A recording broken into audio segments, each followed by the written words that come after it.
A year ago, this began with a simple thought that somewhere along the way, conversation had become performative. People were speaking more but staying less. We were reacting quickly, listening less, and connecting superficially. Okay. I can consider myself as a liberated soul. And in the middle of all that noise, I felt there was still space for something honest. That idea became Tipsy Talks.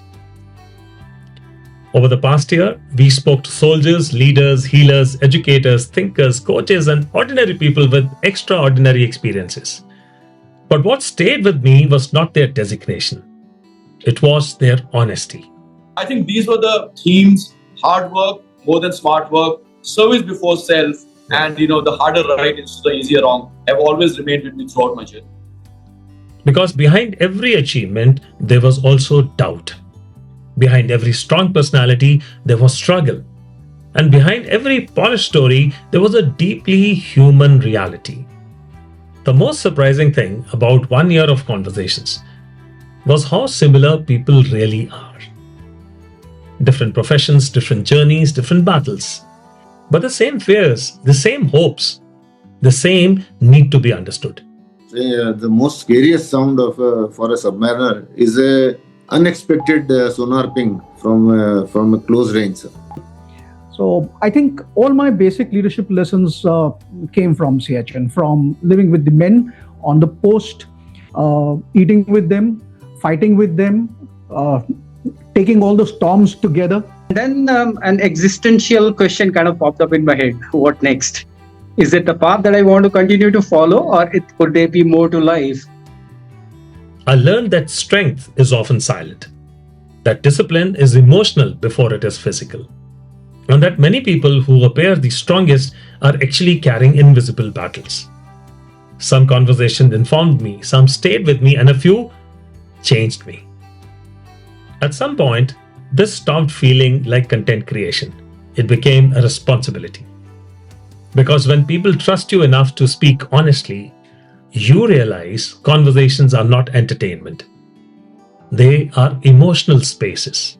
Immediate reaction is honestly a bit of confusion because you really don't know what has happened to you. Absolutely. And so your mind also, it doesn't register immediately that you have lost a leg. Right. So that's the first time I had embarked. At that time, I never dreamt that I'll be commanding of one day. And with every episode, I became more aware of something important.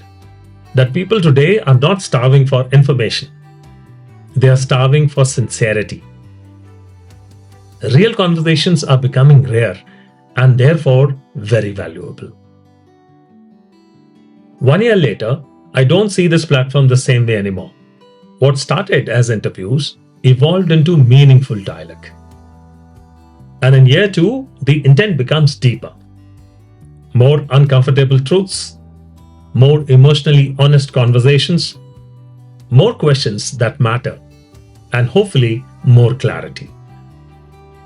This platform is not about speaking louder, it's about speaking meaningfully. And to every guest who trusted this space, a big thank you. To every viewer who listened carefully, reflected deeply, questioned honestly, thank you again. Not for supporting a show, but for helping create a culture of better conversations. 1 year later, the conversations are just getting started. Jai Hind.